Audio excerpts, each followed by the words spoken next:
Hello, everyone. This is Alexander Love, and I want to welcome you to Dialogues at the Living Edge. I just had the great good fortune of getting to have a dialogue with Jeremy Johnson.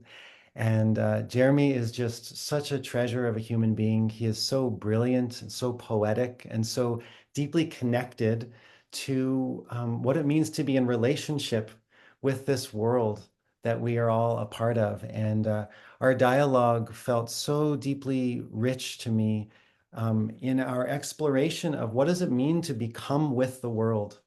What does it mean to be a human being in relationship to a world that includes other human beings, but also aspects of the world that are not human, and that we are in direct relationship and direct participation with all of it, all of the time, and we are co-blooming with the world. And so that was sort of the heart of this conversation, and I think you're going to love it. So yeah, enjoy. Thank you so much for being here.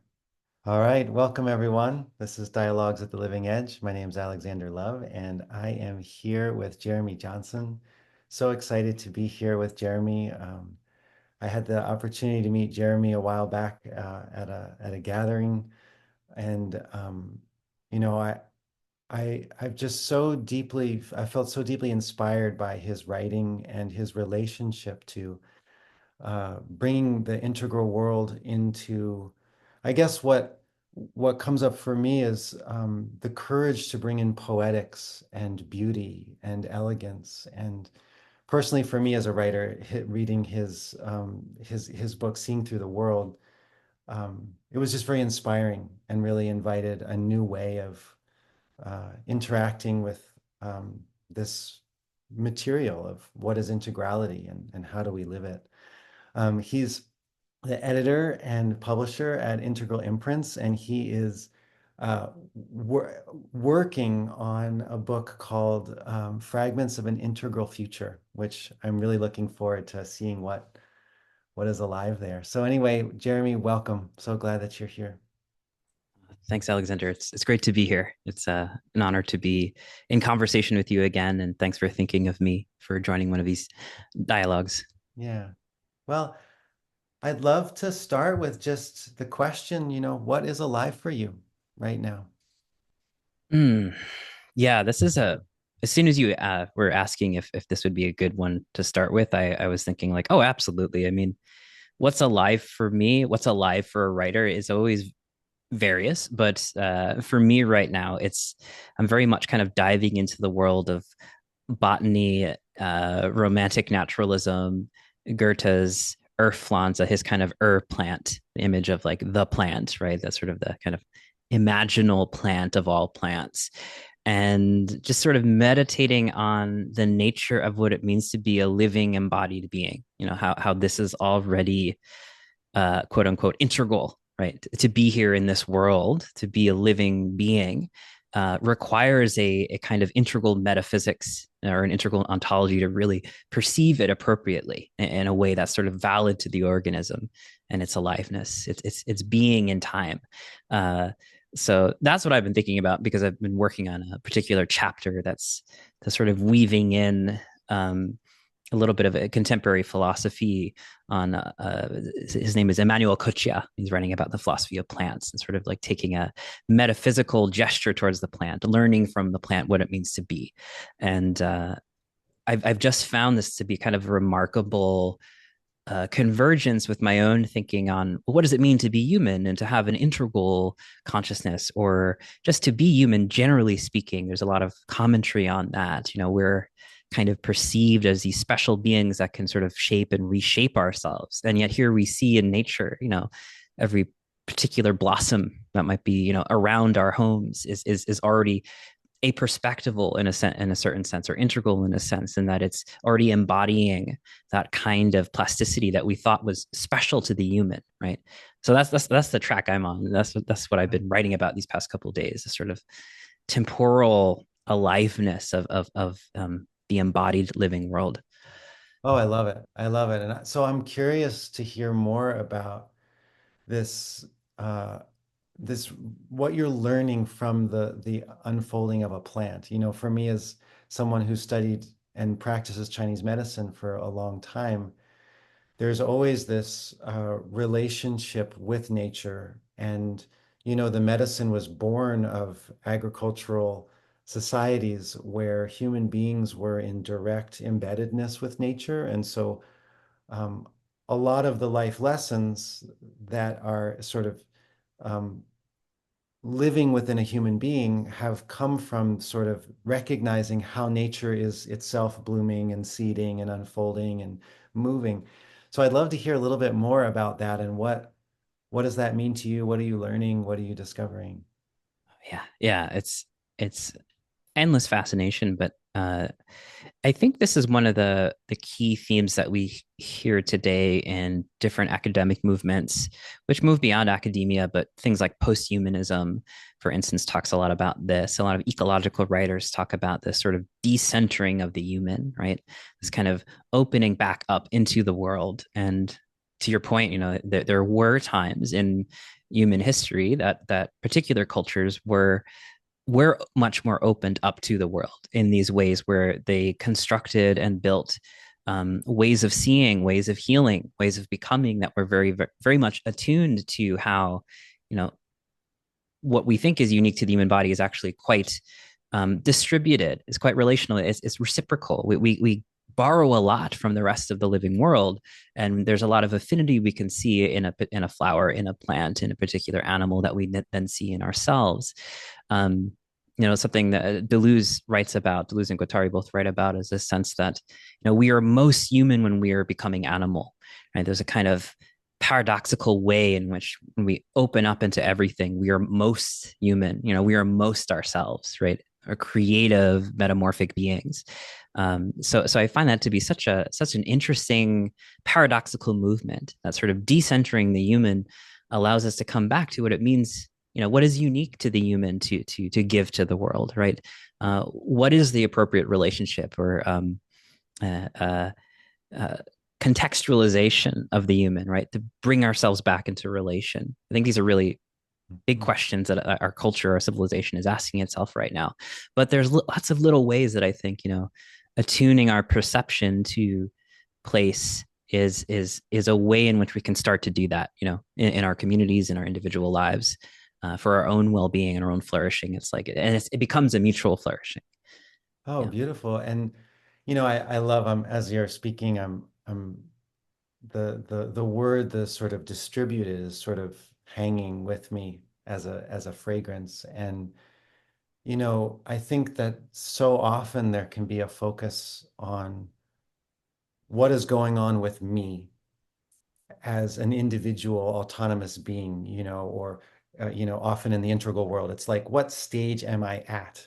Or in other terror, like what am I doing? And I is always located centrally. And I'm orienting to the world as if I am a center that is walking through something that's elsewhere. And what I love in the word distributed, what's the impact of recognizing, like, what if we defined the self as a distributed entity? That the self wasn't just where Alexander is orienting as an individual person, but that dimensions of Alexander's self or dimensions of the being self show up in my environment as this becoming with this poetic kind of blooming together. Mm, Um, mm, yeah, so I just wonder, I'd love to hear more about what's your direct experience of that? To mm, become with the mm, world and be in a distributed world where it's not just me centric, but that I'm more co-consciously, as you have said, like shaping and reshaping and being shaped with mm, a kind of, blooming together. mm. So many ways to answer that. I love your languaging as well. For me, is often very evocative. I find myself going to those poetic places with the way that you state things as well, Alex. So as you're describing that, I'm kind of going to a few different places. I think for me, the most immediate way I've kind of experienced a becoming with is been through working with plant medicine, and I don't mean psychedelic medicine specifically, I just mean plant medicine, like Mhm. working with herbs, working with particular plants, or finding myself in my own kind of healing process, my own kind of moving towards more vitality, more flourishing. Um, in my own health, I've found myself kind of entangled with particular plants that are maybe around the area that I had been living in, and sort of it's kind of an interesting. It felt profoundly coincidental and even silly. I was doing this exercise that's recommended in different herbal practices, where like you kind of just sort of intuitively sense out what plant you may have an affinity with and what kind of medicine might be kind of reaching out to you. And I just found myself kind of drawn to a particular plant. It's a horsetail, um, and holding it and touching it and kind of, it's interesting. What came forward was like my childhood self thinking, well, this looks like a plant that would be um, around during the time of the dinosaurs. So it kind of transported me into this sort of youthful, imaginative space, and I kind of dismissed that as a whatever. That was um, it's just like a way that I connected with the plant. But lo and behold, I start to look it up. And of course, I start to learn that actually horsetail is sort of an ancient kind of plant that used to be the forests and had whole plains of it. Like there was no grass in the dinosaur period. There was these horsetail like beings. And I had an image of it, as I was doing this exercise of the horsetail just covering this field in this bright light. And I was just sort of marveling at the sense of like the the unintentionalness which I had arrived at this exercise in, and how it sort of brought in, and it brought in many other themes too, of like horsetail and mineralization and good for the yeah, kind of moving nutrients around the body where it's needed. It just sort of coincided with a little bit of everything, and it just sort of surprised me and humbled me because I had written it off, the experience itself, as kind of a, but it's like that. It's like we're so implicated in nature that, despite ourselves, we're implicated in it. It'll surprise us the ways that we're implicated with the becoming with of our environment.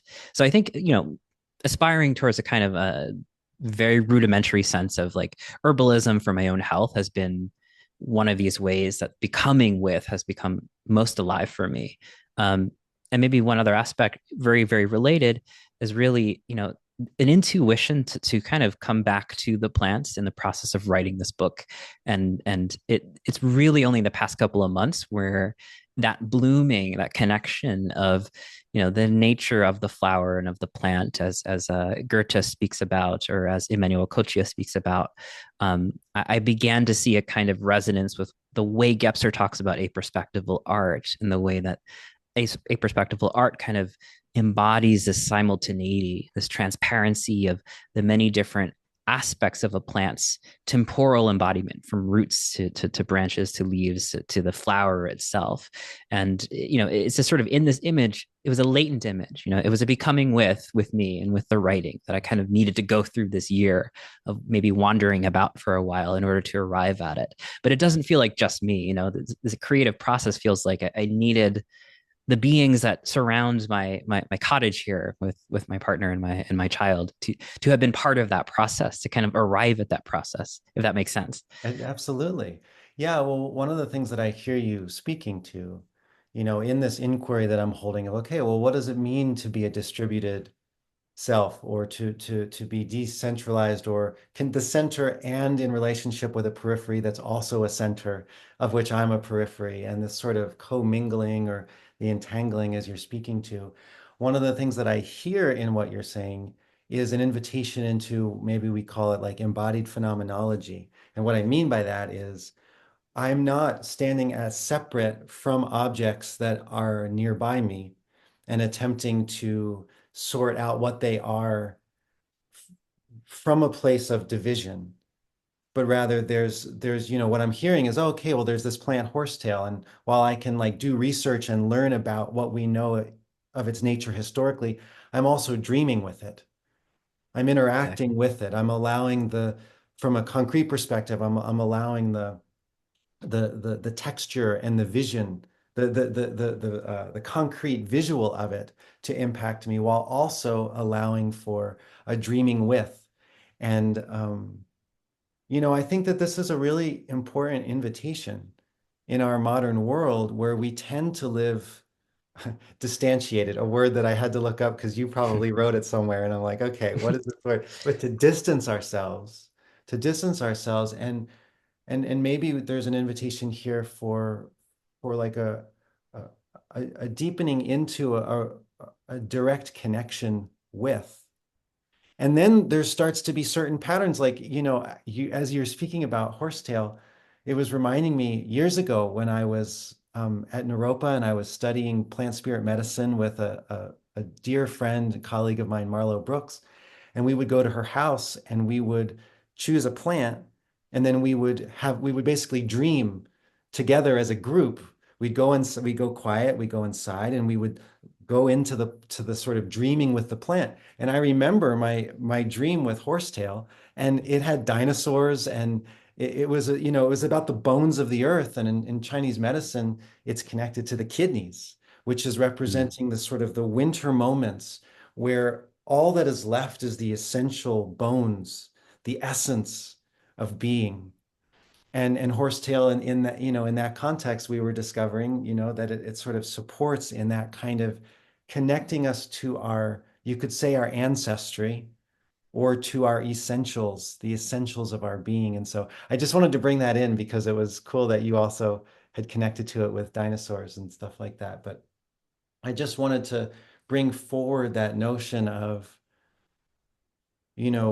what does it mean to deeply participate with, mhm, a world that we're entangled with and is a mhm. part of us. Mm. Yeah, this is a fantastic story. I love the sharing there. There's so many aspects of what you're describing really thematically came up with me and horsetail. So, and there's something interesting about that. We're independently having a kind of an experience, and yes, it's an imaginative experience, but and yet there's a kind of constellation of meaning. There's a depth and a constellation of meaning that becomes associated with a particular plant, and that ends up becoming its pharmacological, its spiritual, and also material, like the material health and wellness of our embodied life. It becomes connected with all of that. It becomes a kind of knowledge, right? It's a knowledge that's drawn out of sympathy, a more sympathetic relationship with the world. Um, I think that as you're describing that, as we're kind of reflecting on our own experiences, I think this is the invitation. Participation seems to be effortlessly implicating us. So like we're already participating, the whether or not we notice it, whether or not we bring attention, creative attention, um, and bring ourselves into a conscious relationship with that participation. That's the question, right? How do we consciously actualize our participation? Because we're already effortlessly implicated in everything, right? So it's like, what happens when we bring our attention to that? Oh, what is the kind of life we can make out of that careful cultivation of that relationship, of that participation? And that's sort of the really exciting, tantalizing question for me. It's like there's a lot of ways in which this is not something we have to. Um, the themes of alienation, of course, are very real in our world and in our culture, but simultaneously, there's a way in which we're already effortlessly there, and it's sort of like reconstructing our own awareness of it.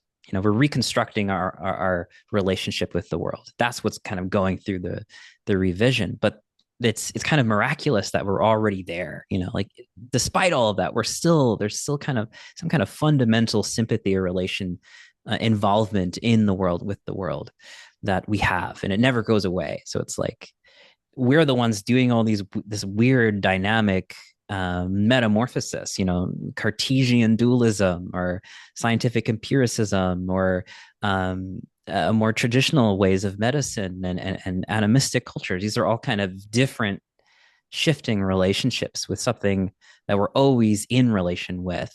And that's the exciting thing I think about our work, right? It's like we're starting with everything in some ways. Like it's good news. Yeah. Yes. Yeah, beautiful. Yeah, I love, what I hear in what you just said is a very simple invitation, which is if we bring in an extra layer of conscious noticing around what we're already in participation with, it evokes a different experience. of being in a distributed world and being with a world that is not just fully centralized as me as a human doing a thing. And it reminded me as you were speaking, um, I think last week my wife Veronica and we were doing an online meditation retreat for 6 days. And our daughter, she's not in school yet because her school starts a little bit later than most schools, so she's still at home. And she's been doing some math over the summer because she wants to take calculus or something in senior year. So she's got to do extra math to kind of prepare for that. And many times during the retreat, I kept inviting her, no, like come up into our room, like when we're meditating. Like I just want, just having her sitting here with us on the floor, doing her math, and at sometimes overhearing what was saying and like rolling her eyes at us because, it sounds like all this kind of woo-woo stuff that she's always sort of teasing us about. The feeling tone of when she's all the way downstairs in her bedroom compared with just being in the room with us is so different.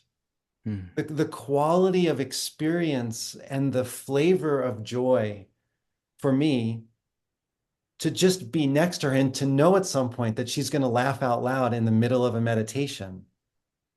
That rather than that being considered a disruption, it's like that is a way in which the whole is blooming with an eye mm, roll and a sort of sassy 15-year-old response to some sort of, spiritual invitation into awakening or something.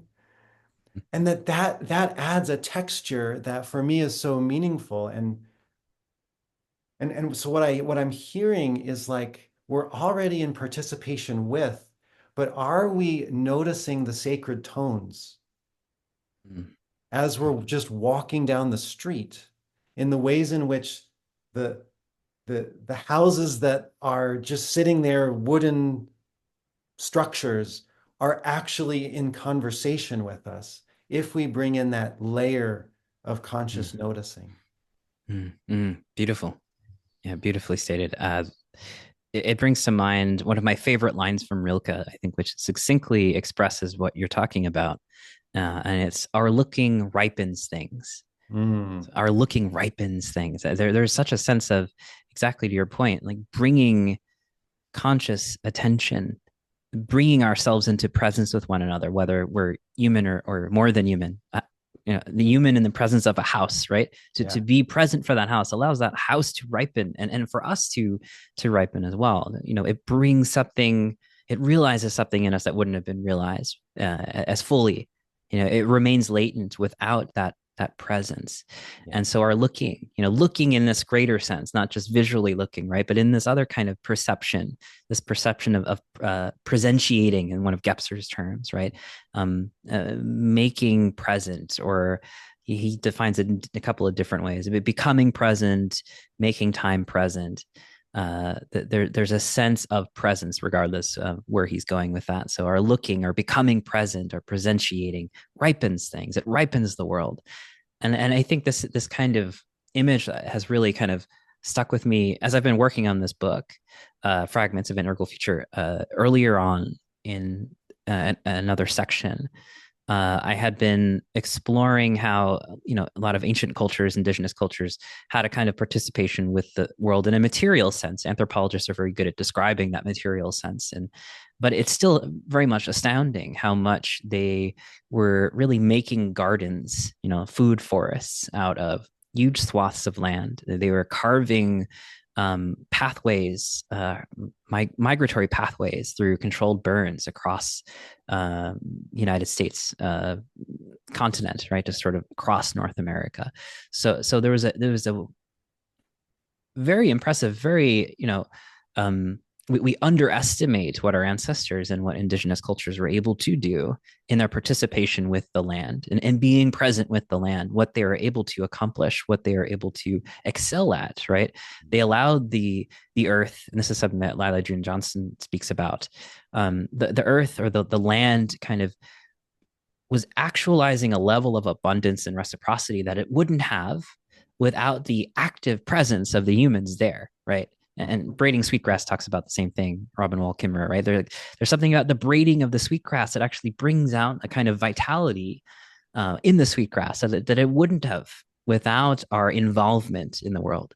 So it's sort of this fundamental sense of like the world sort of calling us in. We're not strangers. We're not um, a kind of cancer upon the earth that's going to destroy it. Like there's another potential that humans have, right? And that all beings, I think, have by being here and being in relation. It's like that looking allows things to ripen and allows us to ripen too when we're actually in the co-presence of other beings. What we become is something that we wouldn't have without that presence. Yeah. Yeah, I love that. And I love that you were talking about that, our looking supports the ripening of the world. And then you spoke to the other side of it, which was what was coming up for me as soon as you spoke that quote, that when we notice the world looking at us, we ripen. And I don't mean that in terms of like, oh, the tree is looking at me like a human eye with a nervous system, Right. but there's a way in which there's a presence, a living presence in this tree aspect of the whole, that if we, to use that word diaphaneity, or the notion of being able to see through to that deeper glimmering sacredness, Mm-hmm. then we feel the world palpably knowing us back, thus creating a fruition within us, or a co-fruiting, Mm-hmm. as we as the world and the tree as the world are in some sort of direct relationship, Mm, exactly. then the one thing that's looking at itself somehow pops out and brings something out, whether we're supporting the tree in its flourishing or it's supporting us in our flourishing. Or if it's just a moment, right, there's a kind of um, exchange of tonality Mm, mm, where the sacred world is meeting itself. And it's like you meet an aspen tree, you meet a creek, you meet a garbage truck. We're going to draw different aspects of each other out. right. Being with a garbage truck has different tonalities. Just like if there was a garbage truck in my room while I was meditating, it'd be a very different experience than a 15-year-old daughter who's doing math. And it's like you said, you bringing this awareness, just that extra layer of seeing through to the tones. One of the things that I love is that if you spell uh, poetic incorrectly, it means making poetry together, right? And I'm Yeah. prone to spelling things incorrectly, so I'm always joyous because that's a word that I can never spell on the first try. To me, it's like that. It's like there's a way in which we are making poetry together. Mm, mhm, mm. Yeah, beautiful, beautiful. It's another. There's another word that the German idealists, the romantic idealists used, and it was sim philosophy. So it's a sort of very similar sim poetic. There's a making with. Uh, but I love the poetic rendering of it because it's all a poetic rendering, right? It's all a kind of poesis, Yeah. bringing things into being. Things come into being together, and there's lots of different ways to talk about it and to kind of identify it. But I think that I don't know, that understanding really comes to the fore with the kind of seeing we're talking about, the kind of being in the world through being in relation. You really start to see that sympoiesis. You really start to experience it as yourself, right? You begin to experience that distributed self, that relational self, where who you are really depends upon the context of, who's in the room with you, what's in the room with you, what those feeling tones might be, whether it's um, a daughter or a garbage truck or a wild animal looking through the window. There's all of these different aspects of self that we begin to see. And what the self is a kind of, this is something I love Kim Stanley Robinson having said that we are societies made of societies, and that this is astonishing news. This demands a whole new worldview. And he's speaking, of course, about the sort of material aspect of that, sort of ecological aspect of our gut biome and all of that. But I think our kind of what we're articulating here as a worldview really extends to far more than just the gut biome. The sense that we are collectivities, and yet we're irreducible, right? In our particularness, in our exquisite singularity. Like every being is uniquely constellated.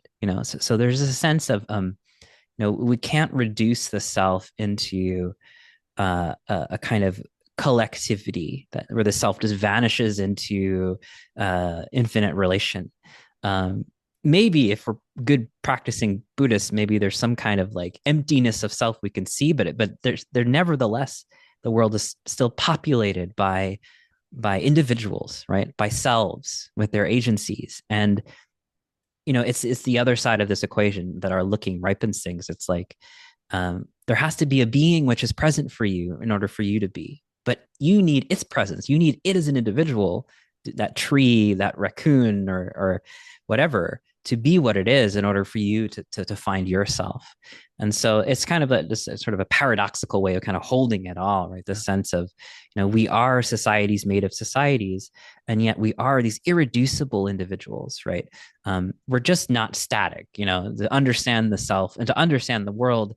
We need a much more temporal kind of metaphysics that Gebser talks about, or Whitehead talked about, or Bergson as well, right? This kind of a mobile reality. It's one of my favorite lines from Bergson's writing. Like we need a metaphysics for our mobile reality, a reality of movement, of becoming, and then it gets a little bit easier to kind of hold those paradoxes, because what it means to be a self is a kind of activity, a very unique one, but an activity which requires us to kind of trace the event of the self out into our relationships with others, with other beings, and to kind of see it as a um, I don't know, a many articulated and tentacular occasion, right? Just what it means to be a self. Anyway, I'm kind of rambling at this No, you're point, doing but great. No, there's I'm right just a with you. sense of, yeah. Yeah, I'm with you. It was reminds me of I studied with this guy named Jaap van der Wal years ago, and um, he was teaching a course on embryology, and Mm, he was really speaking about the first 5 weeks of embryological development and what he calls growing gestures, right? So he's looking at what is the phenomena, what is the morphology of the embryo as it grows, and how does that morphology change from week 1 to week 2 to and so on, and how do we sort of deduce some symbolism in that unfolding, and one of the things that he pointed to was to talk about how when an embryo is forming, we're always focused on the baby, and then it's sort of the secondary thing is it happens to be in a sac, and then there's a placenta, and the placenta is where that baby gets its nourishment. But what Yap was pointing to is that, well, actually, the baby and the around, the placenta and the sac, it it's not just this separate thing, it's the periphery of this, what we call the baby's center. So, in other words, the center and the periphery is one growing gesture. It's one mm, organism. It's not that there's a baby organism and then there's something that, like, it finds a sac to get inside of, but that in fact the baby grows as the center, and the sac and the placenta is its periphery. And then he brings this question up, well, what happens when the baby's born? And that the periphery of this one organism goes away, well, then what? And the mm, well, then what is exactly, it brings us right into what we've been exploring. The then what becomes all of these collectives. So we have this, uniquely arising center. You're a uniquely arising center. I'm a uniquely arising center. Cats are a uniquely arising center. And then we are also at the same time each other's periphery. And so he sort of used that morphological symbolism as a sort of way to walk into this notion of this relationality that, because we're not in a womb with a structural sac around us anymore, it's easy to forget that our periphery is not separate from us, but is is a co-arising sort of dimension of our own self. Oh, that's so rich. I love the image and the such it's such an embodied metaphor. It's something that Emmanuel Cochia talks about too. The sense that our birth, he has this sort of long meditation on the nature of a cocoon, and he kind of compares the human birth to this sort of cocoon, and by the end of the meditation, you're really starting to see, or you're working with his perception of seeing the whole of the world as a kind of cocoon, right? It's like it's Yeah. this transparent cocoon where everything is in relation, everything is in equivalence with everything else.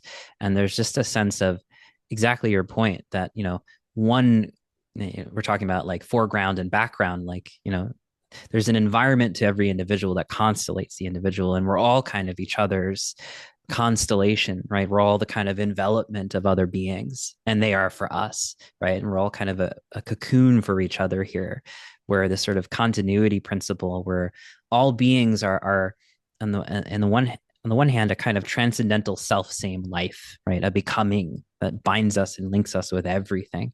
And the image of the cocoon, like the particulars of a organism's morphology melting down and being recast. He kind of says, well, the all of life is always that. That's the transcendental state of life. That's what it means to be human. It's like is to be in that transcendental state of always birthing ourselves, right? Like there's a way of seeing and perceiving our being in the world, which is always a birth, right? It is always a birthing, an activity that never just happens once. It's happening through the whole of our lives.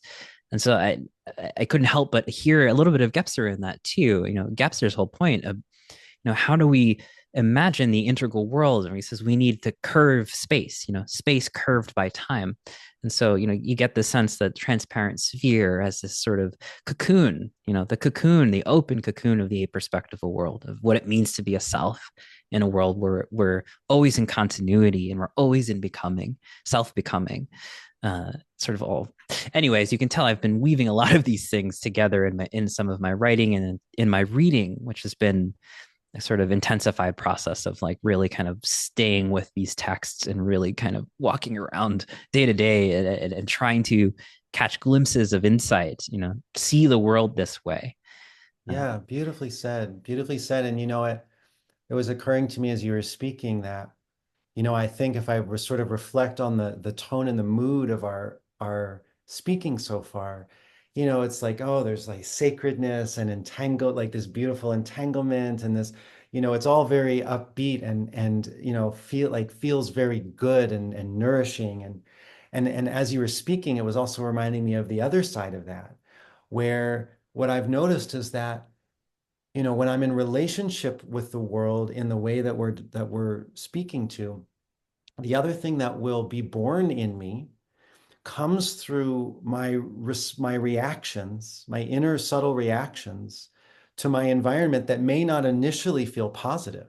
So if I'm in a meeting and somebody says something that triggers me, or if I pass something in nature that I find visually displeasing, if I don't go into a reaction mode, but I actually allow whatever these things are to be blooming, to mm, be mm, bring curiosity into this place of wonder, then what happens, I notice, is that this other person, this other aspect of the world, it begins to bring forward places in me that are still in seed form, mm, places mm, in me that, maybe I had an experience when I was younger where somebody, some traumatic experience that I kept hidden as seed, mm, or as, in some of your writing, like as enclosure, right? It's a potential that occurred that maybe at the time that it occurred,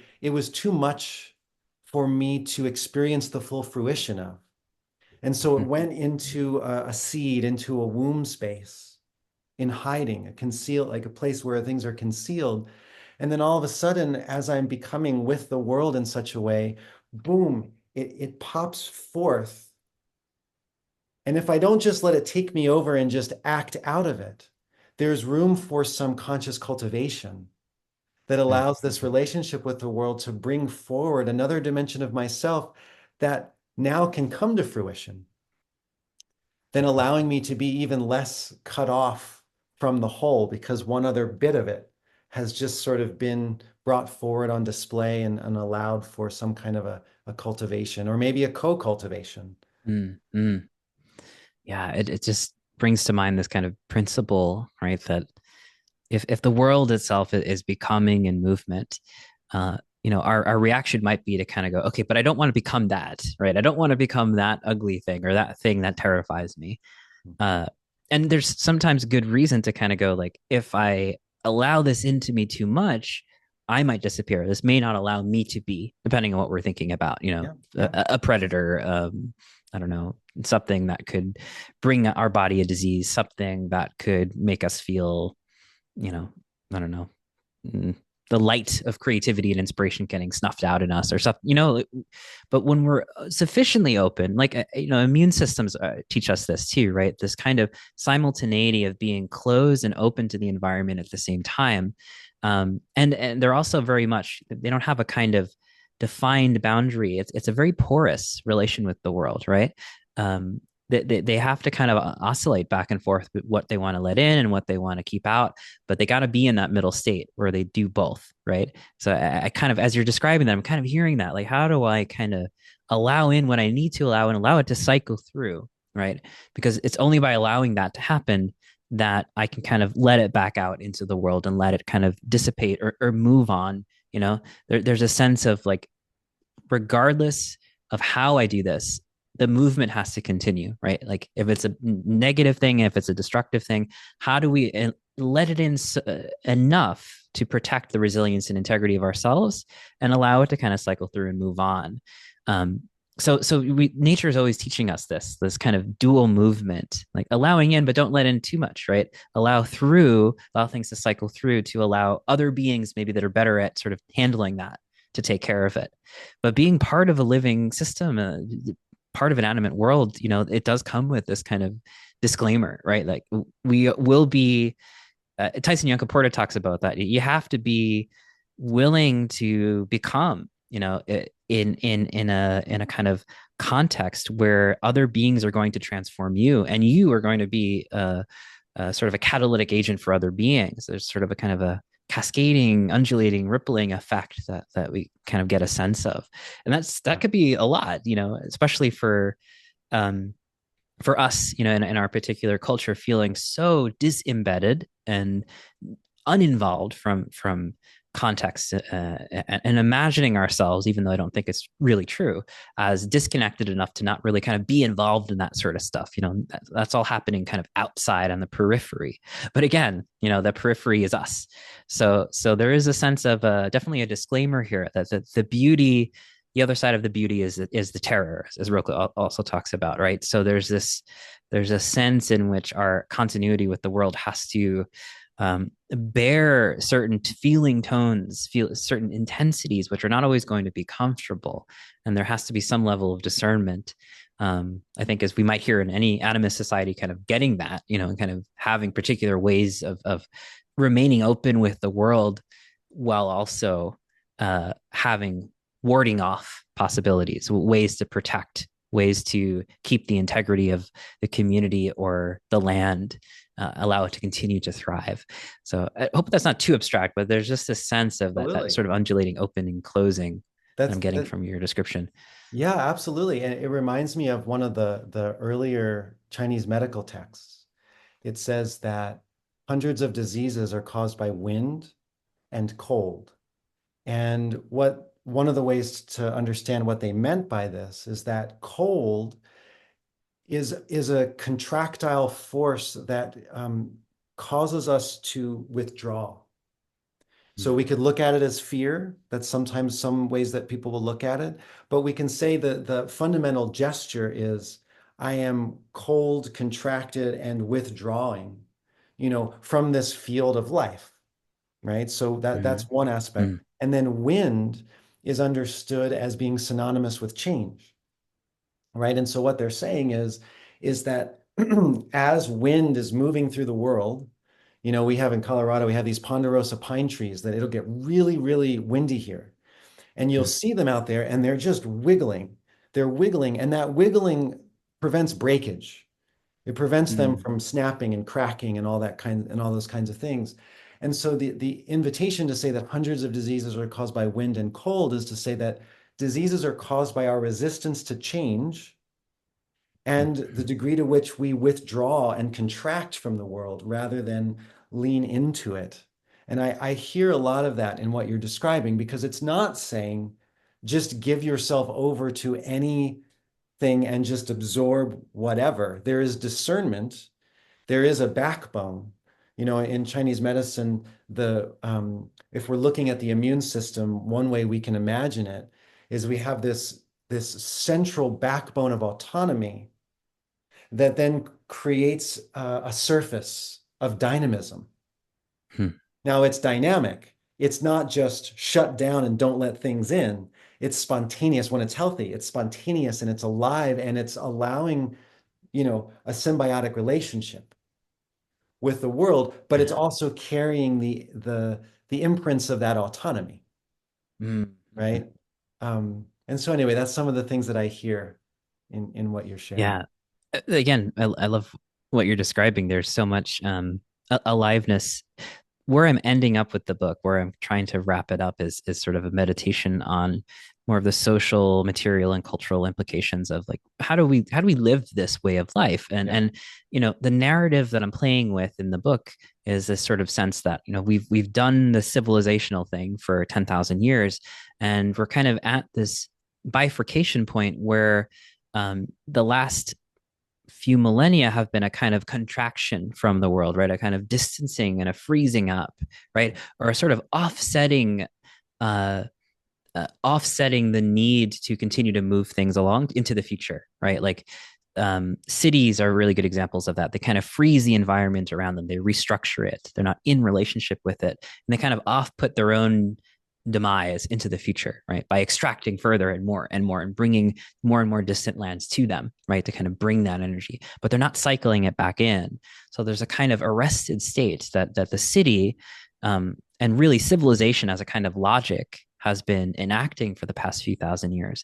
And we've been in a period of relative prosperity enough to kind of imagine that we're not us, but just generally speaking, our culture, there's a sense of perpetuity, which is becoming less and less common because of the climate crisis.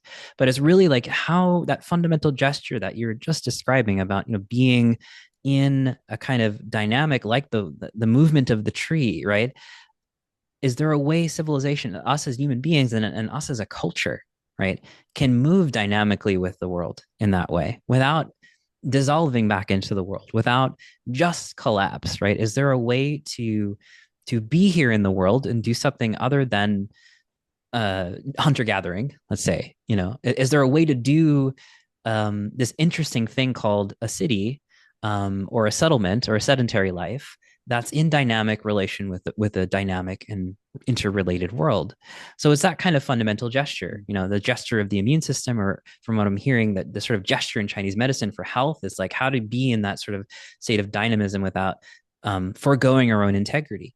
Can we do that as a culture in relationship with our world? Because if we can, then I think that would be brilliant, and a future worth attempting to embody and enliven, in every way possible, especially right now. So it really kind of brings in this sort of center focus of the kind of narrative I've been articulating in the book, um, into that question. Like, how do we live within that kind of gesture, right? That I sort of love it. dynamic gesture and posture with the world, where we're moving with it and we're remaining ourselves. So I'm curious along those lines, for the folks that are listening, like what would we practice? Like what do you practice or what would you suggest we could practice to get either an initial sense of this or maybe a deepening sense of this? What do we enact to find this possibility? Uh, it's such a multifaceted question, and a way to answer it. There's so much. I mean, folks who are very involved in, say, the ecological aspects to this question might be pointing towards, regenerative agriculture or enacting some kind of permaculture system. Broadly speaking, I think we a way we can kind of cycle that energy more dynamically is, materially through the food we eat becoming more localized, right? So there's a kind of relocalization process that isn't, in my opinion, a regression. It's not just a retreat from the world of globalization. It's sort of leaning into an ecological context and attempting to really kind of begin to live in a way that is more dynamic with, sourcing our food and our resources from small farms. I think economically speaking, you're seeing a lot of innovations around that with kind of thinking of economies as sort of movement and loops and cycles, right? Where the money as a kind of circulation is moving through the system. It's not getting accumulated or stuck somewhere, Mm. right? So I think you see this kind of ecological oriented thinking start to crop up, but I think in our everyday lives, um, living a bit more ecologically, living a bit more locally, we can do that in terms of our food practices, but I think we can also do it in terms of our own kind of involvement with the world, like animistic practices or herbal medicine practices or community gardens might be nice places to start. Anything that kind of gets us back into relationship with the more than human and the temporal cycles of the more than human, the cycles that a particular plant grows through, right? um, the cycles of our own sort of waterways is another way to kind of really kind of get a more ecological or network sense of relation with the world, right? A more temporal sense of relation with the world. um, these are just sort of a couple of different examples that I'm kind of reaching for in the text, right? Moving back towards place and planet and presence and people, right? Sort of opening back up into everything in both the little ways and then also in the kind of socio-cultural macro historical ways, right? Where we do see, I think, as a trend in our civilization, a kind of counter movement back towards, this is what Bruno Latour calls the terrestrial, right? Back towards things and ways of living that localize us without shutting us out from the world, right? Because again, it would be a kind of retraction if we only did that. But things that involve us back in the world and allow us to kind of know where we are, where we stand in relation, like know where we are in place, on the land that we're on, in relationship with that living land. Any way that we're really working with that, we're inviting a new way of seeing, a new way of temporics, a new way of sustaining ourselves and feeding ourselves. And we're also kind of placing ourselves in a very interesting, I would say, a positive, awkward position, a place of, I'd say, an unbearable awkwardness of our being, right? Like we don't really know how to live that way. And yet we know we must try. There's a kind of leaning into a creative awkwardness and attention, right? Like, how do we really live locally? How do we really live locally and globally? How do we become local again with the environment in a completely new way? That's not just regression. In my book, I talk about how, regression is not the same thing as reversal. Reversal has a kind of wisdom to it, right? Kind of moving back and forth of Jung's enantiodromia. So I think, practices and processes that allow us to move with the wisdom of reversal are what we really need to be exploring right now. And however that ends up kind of embodying itself in our everyday lives, I think that could be immensely transformative for us. No, beautiful. Such a wealth of possibilities there. Feels like I appreciate how it feels like you took that one question and you went into so many potential domains from sort of the micro to the macro. And I think it gives our listeners a whole sort of a whole range of possibility of how one might begin to participate in a new way.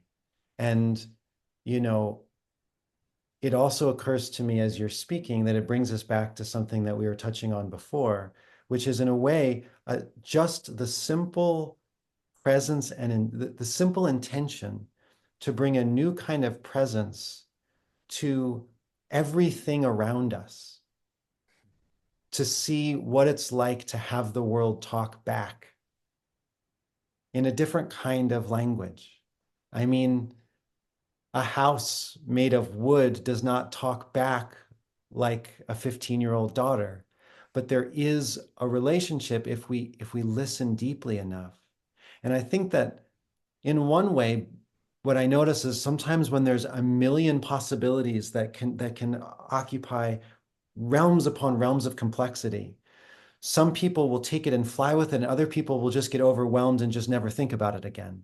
And so I'm sort of hearing this sort of this possibility for all of this vast complexity for what we could do. And I'm also hearing in what you're saying just the simple invitation to pay attention when you walk down the street and when you're with the place that you're in and when you're with the people that you're with and when you're eating the foods that you're eating and buying the things that you're buying, just that extra layer of conscious presence and intention for what does it mean to know that I'm becoming with the world Hmm. while I'm Hmm. already doing it. Yeah, And I exactly. just wonder what kind of conversations that would evoke in us moving Hmm. forward. Beautiful. Yeah, beautifully said. Is exactly that. Despite the complexity, or because of the complexity, uh, there's a simple orientation. There's a kind of aliveness and in an invitation to become present, right? Or this notion of the wisdom of reversal, to come back to the land, to become present again, to invite relation again, to develop sympathy with a house or a tree or another person or the food that we're eating. And as you're saying, the inquiry that arises from that will inform whatever process of transformation and growth. It cannot be prescribed. It's only kind of, it's in the event itself, it's in the activity of relation itself that the order of things, which is, as Nora Basin calls, an alive order, can kind of come about, right? Can be made with, right? So we have to be in relation. I think that's the sort of the fundamental gesture, which is an invitation to be present with the world and see what Oh, happens. I love it. I love it. What I hear as you're speaking is we don't have to figure out the thing ahead of time that's going to solve all our problems. We have to enter into the event of relationship with the Exactly. desire in mind that things could be different and that there's a deeper potentials possible. And then we enter into those living relationships with that. And then we see what emerges. We see what blooms. Exactly. Because these principles are not abstract. I mean, they can be abstractly stated, but I think they're much more transformative and effective in us and in our lives when we don't prescribe them, when we simply start with that relationship and allow that relationship to inform the structure of our being, the cadence of our daily life. It will transform, and there's a sense of a trust in this too, right? Like, when I do lean into this, I trust that my becoming is going to be becoming in relation, right? And that what the land might need and what I need are going to coincide, right? Because we're present with each other. Uh, and that might translate into big, complex, macro social things, right? But it won't if it's not starting from that fundamental shift of that relational presence, right? Becoming present, becoming with the world. That's where it all kind of comes from. That's sort of the fountainhead of it. Like it might scale, but I don't like talking about scale.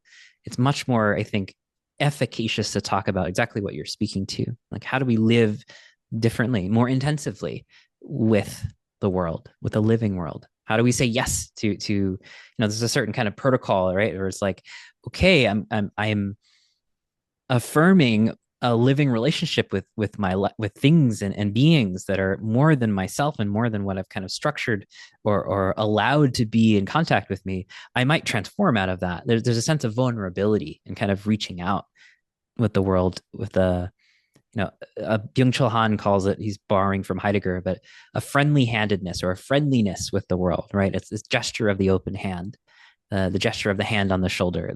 Like, how do we become friendly with the world again? Yes, there's vulnerability, but there's also, I think, an expansiveness, a plenitude when we have that fundamental gesture, when we say yes to it. Beautiful. Beautiful. Well, I I feel like this conversation we've been having is so rich and so exciting, and I'm just loving I'm loving being here with you and having the opportunity to dive into um, the way in which you sense the world and in the way in which you articulate the world, which I think for any of our listeners that haven't heard you speak before, it's so clear that you're articulating a particular world and a particular possibility that is so precious. And I wonder, as we start to move towards pausing, if there's any sort of parting words you'd like to share with our listeners. Oh gosh. Well, just gratitude mostly for their presence and your presence. Speaking of looking ripening things, there's just a sense of gratitude I have, to go here with you, to go to this kind of zone of sensing into feeling tones and being with the world. I feel like, it takes a good dialogue partner Yeah. to kind of get there so readily.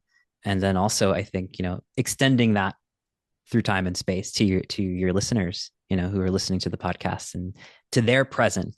There's a sense of feeling a much wider present in this present because of that. So just a lot of gratitude to you and to them. Oh, beautiful. Thank you. And how do people find you if they're curious about your work and they want to learn more?